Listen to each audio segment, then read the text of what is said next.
안녕하세요. 저는 30대 초반 결혼 1년을 향해 가고 있던 여자입니다. 다들 7월의 마무리를 잘 하고 계신 건가요?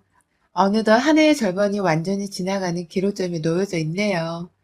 작년과 더불어 올해도 이어진 코로나 때문에 모두가 힘들고 피곤하셨을 텐데 저 또한 마찬가지였어요. 오히려 바이러스와 더불어 시댁에서 저를 괴롭힌다는 생각이 들어 정신적으로 많이 힘든 시기가 있었네요. 저희 시어머니는 올해 환갑이셨습니다. 남편은 시댁의 막내 아들이며 위로는 누나 둘이 있어요. 시어머니가 시아버지와 결혼 생활이 원만치 못하셨던 바람에 집안에서 그렇게나 부부싸움을 잦게 하며 자식들을 키워왔다고 하셨고, 그 바람에 남편은 나만큼은 그런 결혼을 원하지 않아 라면서 평탄한 결혼 생활을 하며 살겠다고 자신있게 말을 했었습니다. 시누이들도 남편이 워낙 순둥이고 막내라 애교가 많아서 결혼 생활을 하는데 큰 어려움이 없을 거라고 자신을 했고요. 그런 소리를 들을 때 저는 미련스럽게도 내 남편이 참 좋은 가족들을 뒀다 생각했습니다. 어릴 적에 부부싸움 안 하고 산 부모님을 둔 사람이 오히려 안 흔한 것이 아니겠나 싶었죠. 남편이 나이가 들어서도 막내라고 예뻐하는 시누이들과 시어머니의 모습을 보니 사람이 사랑만큼은 아낌없이 받고 자란 사람이구나 싶었죠. 그래서 믿음이 갔습니다. 그 받은 사랑들을 저한테도 잘 퍼줄 것이란 걸 말이죠. 그리고 예상했던 대로 남편은 사랑을 참 잘 퍼주는 사람이었어요. 왜 부부는 먹는 게 꼴보기 싫어지면 그게 정 떨어진다고 더 살기 힘들다고 하잖아요. 하지만 제 남편은 꼴보기 싫을 기회조차 없었을 만큼 자신의 먹을 것을 저에게 나눠주고 더 퍼주면서 배려를 했고요. 비단 먹는 것뿐만 아니라 평소에 저를 대하는 태도에서 저를 많이 생각해주고 있다는 느낌을 늘 받았습니다. 마누라를 대접해주고 집안에서 이쁨 받을 줄을 아는구나 싶었죠. 시누이가 둘이나 있어서 그런지 성격이 보다 꼼꼼해 보이고 세심해 보이기도 했습니다.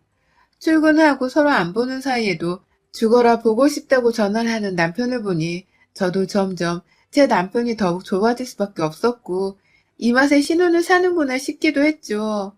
하지만 그런 애정 많고 세심하던 남편이 한순간에 변하더라고요. 바로 저와 시어머니의 갈등으로 인해 말입니다. 결혼 초기부터 시어머니랑 고부관계에 금이 갈 일이 뭐가 있겠나 싶었습니다.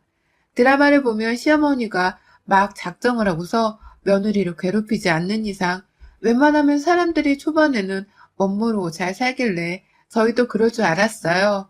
제 주변에도 결혼하고 나서부터 시어머니랑 갈등이 일어난 지인들은 아무도 없었고요. 하지만 전 결국 시어머니와 금갈리를 계속해서 겪을 수밖에 없었습니다. 우리 시어머니의 별난 식성 때문에 말이죠. 저희 부부가 결혼을 하고 신혼집을 차릴 때 제 친정 근처로 집을 마련했어요.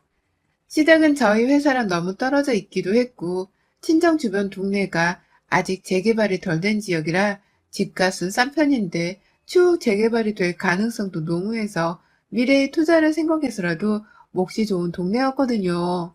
결혼 준비를 하면서 계속해서 집을 알아보고 다녔고 그러다가 경매로 낙찰을 받아서 비교적 저렴하지만 새 건물인 빌라 하나로 입주를 해 들어왔습니다. 제가 남편보다 월급이 좀 더 높은 편인데 대출을 왕창 받아내서는 거의 제 지분이 절반이 넘는 수준에서 신혼집을 구매했고요. 그 과정에서 남편도 돈을 보태긴 보탰어요. 하지만 남편은 월급이 적어 모아둔 돈도 없었고 대출을 받아도 택도 없길래 그 돈을 시부모님으로부터 일부 빌렸다고 전해 들었었죠. 그런데 우리 시어머니는 자기 아들한테 돈을 빌려준 것만으로도 자신이 저희 신혼집을 마음껏 들락날락 할 수 있는 자격이 있다고 여기시더라고요. 신혼집은 부부가 함께 사는 부부 명의의 단독집이고 저희 집만 하더라도 굳이 돈으로 따져보자면 제 지분이 절반을 훨 넘는 집이었습니다. 시어머니는 그 사실을 전혀 상관하지 않으시더라고요. 오히려 아들한테 돈 빌려주느라 뼈가 빠지게 모은 돈을 내줬다. 내가 그 정도로 니들이 집 살 때 보탬을 많이 대줬으니 니들도 나한테 최소한의 도리 이상은 하고 살아야 한다. 라며 더 큰 대접을 받길 원하셨죠. 처음엔 너무 얼척이 없었습니다. 다른 집들은 최소한 부모가 그 정도 돈을 보태주면서 자식들 결혼을 시키는 판국인데 대놓고 일이 생색을 내며 최소한의 도리 이상을 하고 살라고 말씀을 하시니 뭐 저런 뻔뻔한 노인네가 다 있나 싶을 지경이었죠. 하지만 옆에서 지켜본 남편의 태도는 상당히 애매했습니다. 그럼 엄마가 이 집 사게 해준 거나 마찬가지인데 당연히 우리가 더 챙겨드려야지. 엄마 없었으면 이 사람도 절대 자기가 가진 돈으로 이 집 못 샀어. 나중에 여기 재개발까지 되고 나면 우리 떼돈 벌 텐데 그때 엄마 꼭 모시고 살게. 라면서 지 혼자 김칫국을 마시듯이 시어머니께 합가 얘기를 하더라고요. 시어머니 없었으면 절대로 이 집을 못 샀을 테니 집을 구매하는 애는 모두 다 제가 아닌 시어머니의 공이라면서 말입니다. 논리가 너무 이상해져 갔어요. 그나마 내가 가지고 있는 돈과 대출받은 돈 5억이 있어서 빌라 한 채라도 구매할 생각을 하고 결혼을 할 수 있었던 건데 꼴랑 1억도 안 되는 돈을 보태주고서는 이 공이 다 시어머니의 공이라니. 그런 소리를 하는 남편이나 옆에서 조언하고 있는 시어머니나 진짜 모자끼리 미쳐도 단단히 미쳐 보이더라고요. 그 와중에 재개발이 되면 합가까지 하겠다니 뭔 합가를 마누라랑 상의도 안 하고 혼자 씹으려 되나 싶어 얼이 다 털렸습니다. 하지만 남편은 끝까지 본인이 한 잘못에 대해서 모르더군요. 오히려 엄마가 나 키우시느라 고생도 많이 하셨고 자기네 부모님은 모두 다 노후 보장도 잘 되어 있으시지만 우리 엄마는 아니야. 평생 주부로 사셨는데 아버지가 엄마를 챙겨주고 사실 분도 아니시고 내가 아들이고 장남이니 내가 보살펴드려야지. 라면서 저를 이해시키려 했어요. 결혼 전에는 이 문제에 대해 분명 자기 부모님은 노후 보장은 다 되어 있다고 자신있게 말을 했었던 남편이 변한 것이었죠. 완전 사기였습니다. 하지만 저는 이 소리를 남편 앞에서 제대로 하지 못했어요. 오히려 제 신혼집을 밥 먹듯이 찾아오는 시어머니 때문에 그와 관련된 싸움을 작게 하느라고 남편의 결혼 전 사기 같은 말에 대해서는 따지고 들고 말고 할 시간도 여력도 없었답니다.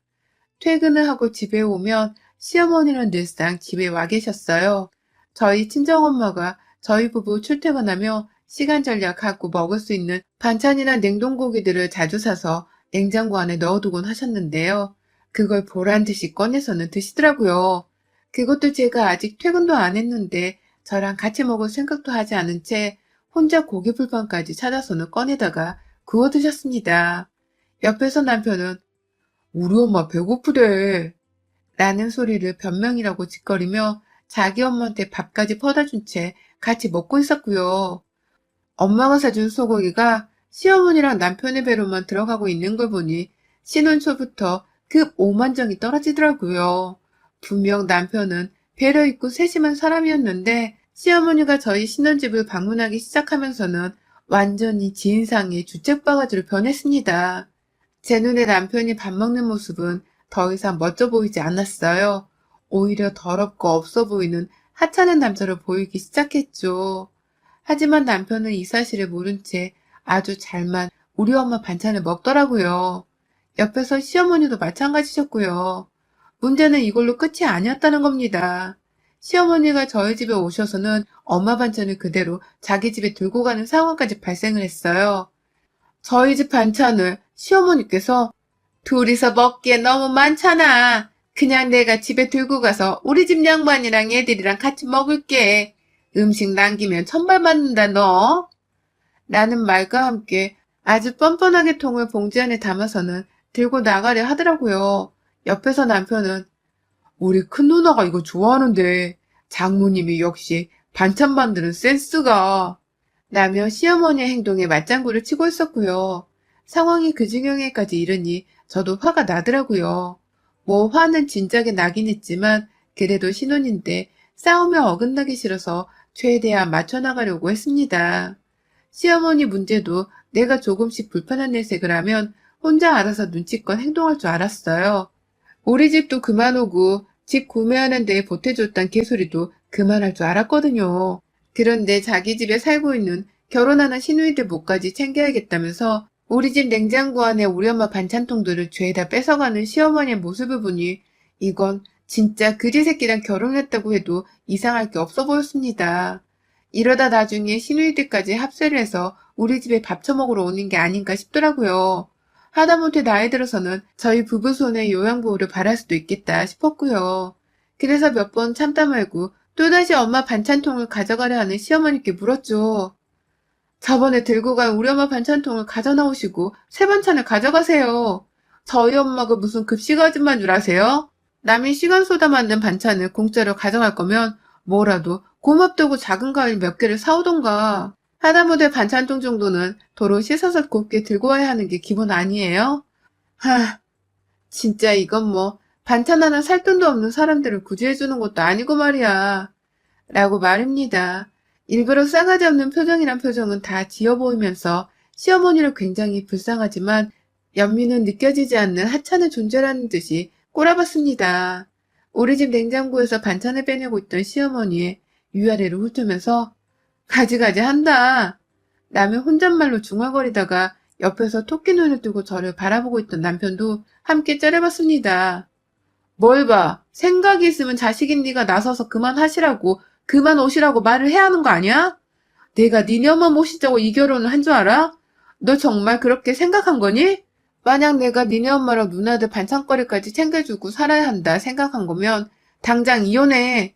더는 너네 집 사람들이랑 못 살아. 재산분을 칼같이 하고 나 그냥은 못 헤어지니까 니네 엄마한테 위자료 청구 소송은 한다. 나도 차라리 이혼하고 근사한 오피스텔에서 혼자 사는 게 이거보단 100번, 1000번 낫겠다. 라고 속사포처럼 속마음을 뱉었습니다. 이혼하자고 말해주면 바로 이혼소송까지 걸어버릴 마음이었어요.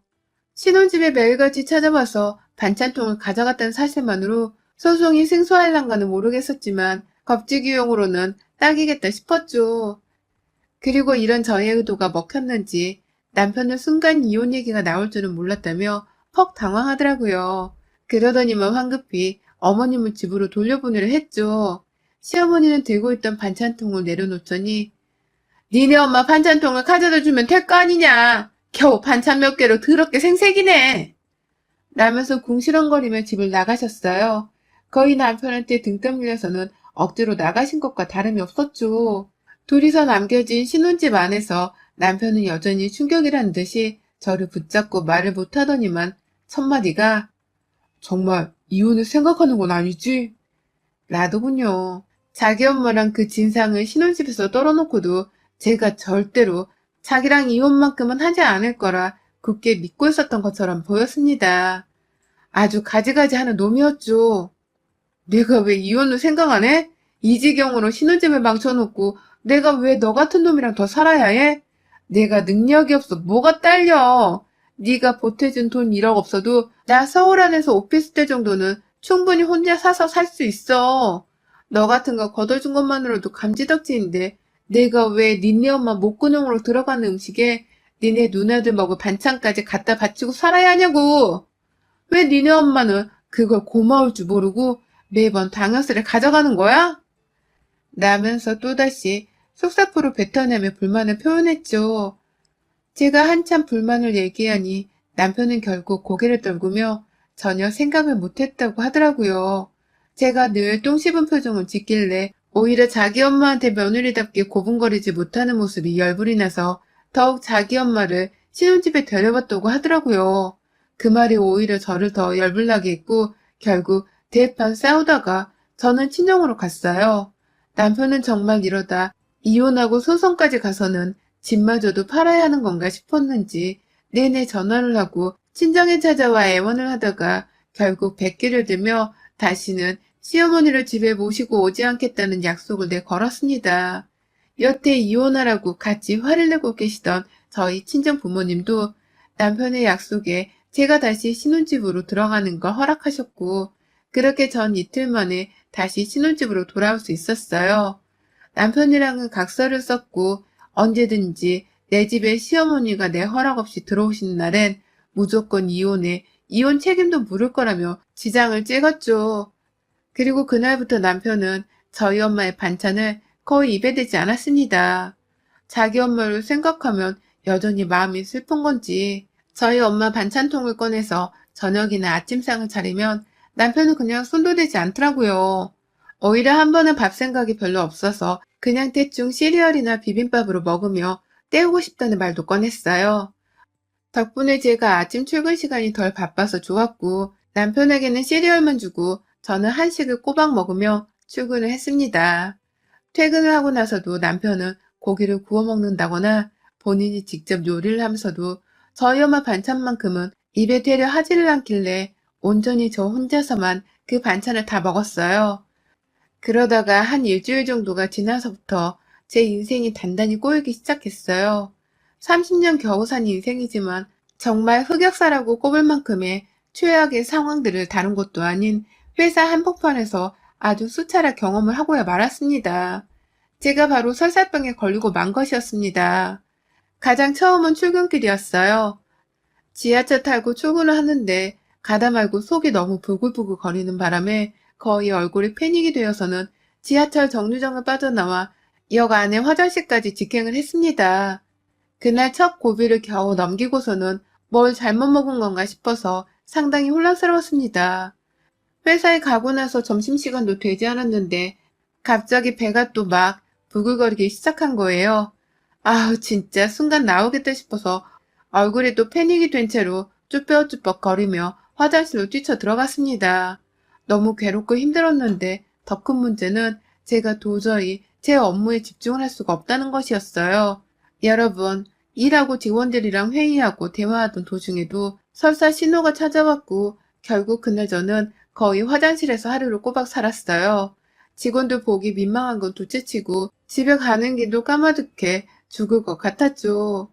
겨우 어찌어찌 화장실에서 퇴근 후에도 볼일을 보고 난 후 전투 현장에 나가는 듯한 마음가짐으로 퇴근길에 올랐고요. 겨우 집에 도착을 하고 나서도 한동안 화장실에서 나오지를 못했습니다.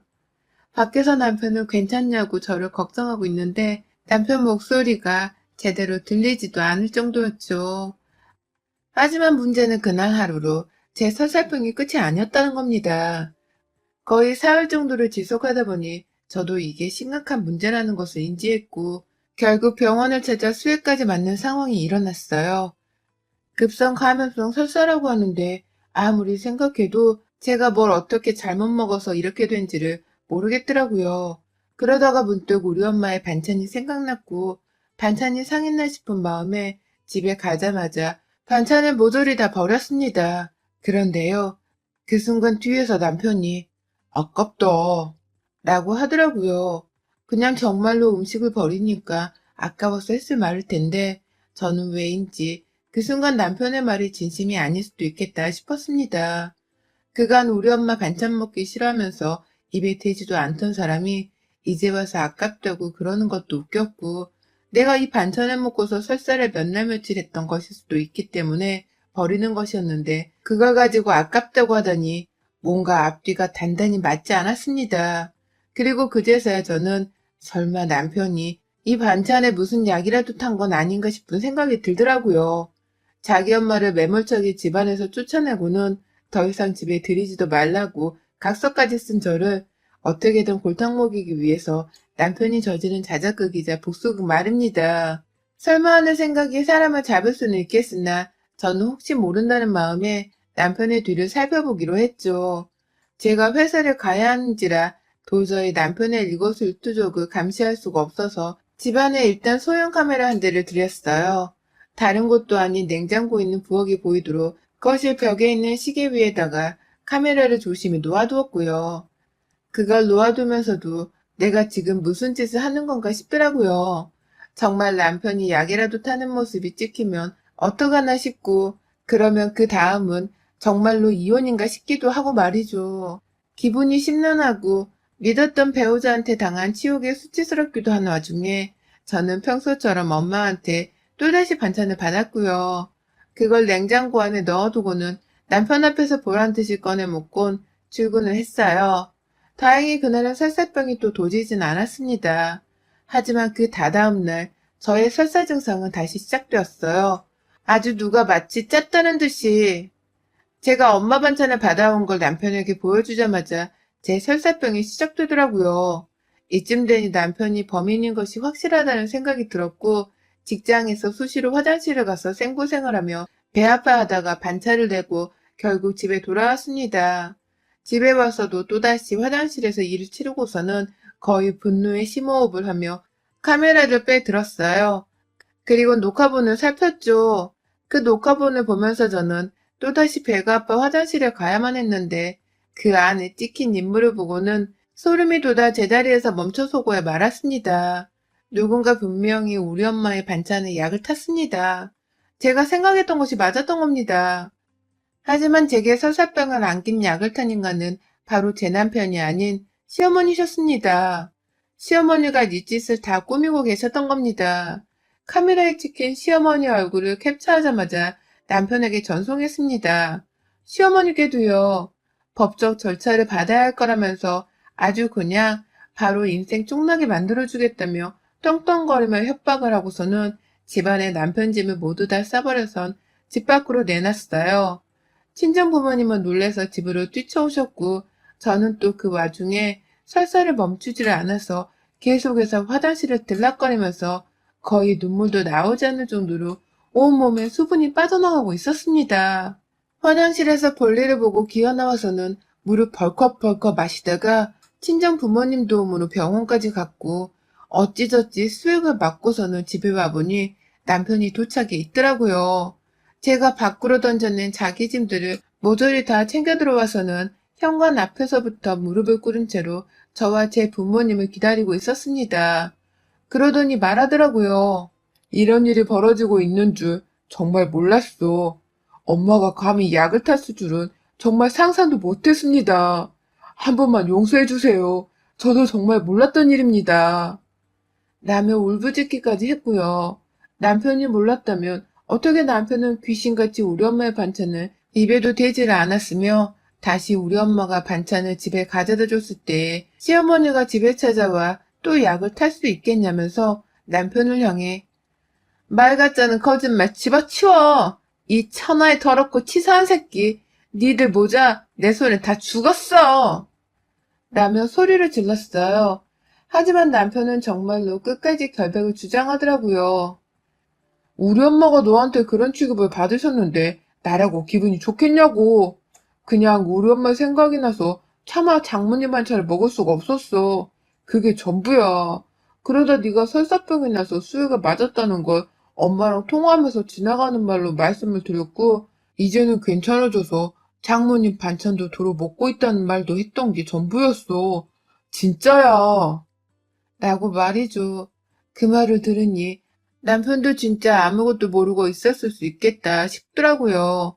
그렇다고 절대로 남편과 도로 결혼 생활을 지속할 자신은 추워도 없었고요. 온 집안에 제 서사 냄새가 진동을 하는 판국에 다른 사람도 아닌 시어머니가 내게 그딴 짓을 벌였던 사실은 정말 수치였습니다. 그날 남편은 내내 무릎을 꿇은 채 결백을 주장했고 그 사진을 찍어 시어머니께 보내니 어머님은 그제서야 저희 집으로 오셨어요. 집에서 혼자 발 동동 구르며 이 상황을 모면하려다가 자기 아들이 자기 대신 무릎까지 꿇고서 울고 있는 모습에 걱정되어 달려왔던 거죠. 집으로 들어오자마자 나는 역한 설사 냄새가 싫었는지 시어머니는 인상을 찡그리며 들어와선 자기 아들을 억지로 일어나게 만들었고 그 모습을 본 저희 어머니가 급기야 내 딸을 주구장창 설사만 하게 만들어 놓고서 이제 귀여워? 뭐하고 있다 이제서야 나타나서는 같이 무릎을 꿇지 못할 망정. 라면서 시어머니의 뺨을 갈겼어요. 졸지에 시어머니는 아들내미를 일으켜 세우려다가 뺨을 맞고 바닥에 주저앉아 버리셨죠. 거의 날라차기를 당한 것과 마찬가지였습니다. 급기야 그 상황에서 아버지는 말리기는커녕 너도 한번 먹어봐. 라면서 냉장고에서 저희 엄마 반찬통 하나를 꺼내더니만 그걸 손으로 집어 시어머니의 입에 집어 넣어버리셨어요. 졸지에 저하고 남편이 나서서 친정 아버지를 말려야 하는 극한의 상황에 맞닥뜨린 것이었죠. 하지만 결국 시어머니는 아버지 손에 담긴 음식을 입안에서 침이라도 삼킬 수밖에 없었고 몇 번 숨을 못 쉬겠다며 오른손으로 바닥을 치다가 겨우 아버지 손에서 빠져나오셨습니다. 그 바람에 남편은 자기도 면목이 없다면서 시어머니 걱정을 대놓고 하지는 못한 채 저희 가족한테 사과만 더하다가 자기 짐들을 모조리 챙겨서는 집을 나갔어요. 자신의 결벽을 믿어주지 않는 제 모습에 진이 빠지기도 했고 더 있다가는 자기 엄마가 더 큰 봉변을 당할 수도 있겠다 싶어서 일단 후퇴를 한 것이었죠. 그리고 전 그 길로 우리 집 현관 비번을 모두 변경한 후 곧장 집을 내놨습니다. 남편과는 이혼 소송으로 가기로 했고 그간의 설사로 인한 병원을 찾았던 진단서와 더불어 엄마 반찬들을 다 정밀검사까지 의뢰해서는 설사약을 탄 시어머니의 진상을 증거로 남겨 시어머니를 상대로 한 위자료 소송도 걸었어요. 집을 팔고서 난 돈으로 절대 남편에게 먼저 주지도 않은 채 소송의 결과가 나올 때까지 제가 가지고 있기로 했고, 그 바람에 남편은 결혼한다고 돈을 쓰느라 가진 돈이 없었음에도 불구하고 제 소송에 어떻게든 자기 엄마를 지켜야겠다며 변호사를 선임하긴 했더라고요. 그마저도 얼마 못 가 돈이 없다며 합의를 요구해왔고요. 하지만 전 끝까지 소송으로 가서 시어머니를 제대로 엿먹여주기로 했습니다. 절대로 합의고 뭐고 봐주지 않겠다 다짐을 한 것이죠. 그리고 전 결국 결혼 1년이 채 되지를 않아 이혼녀가 되었고 시모와 남편으로부터 위자료를 모두 받아낸 후에야 완전히 싱글이 되었어요. 집 팔고 남은 돈 중 일부 푼돈만 남편에게 쥐어줬고 저는 당당히 저 혼자 살 스튜디오 하나를 구해서 보란듯이 싱글 라이프를 시작했습니다. 이제는 더 이상 설사병에 걸려 회사에서 괴로워할 일이 없어졌어요. 아직도 음식을 보면 설마 설사약이 타 있는 건 아니겠지 싶은 불안감이 엄습해 오긴 하지만 시어머니와 영영 이별을 했기 때문에 밥은 잘 먹고 다닙니다.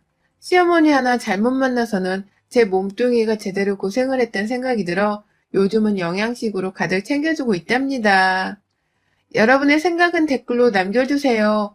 오늘도 시청해주셔서 정말 감사합니다.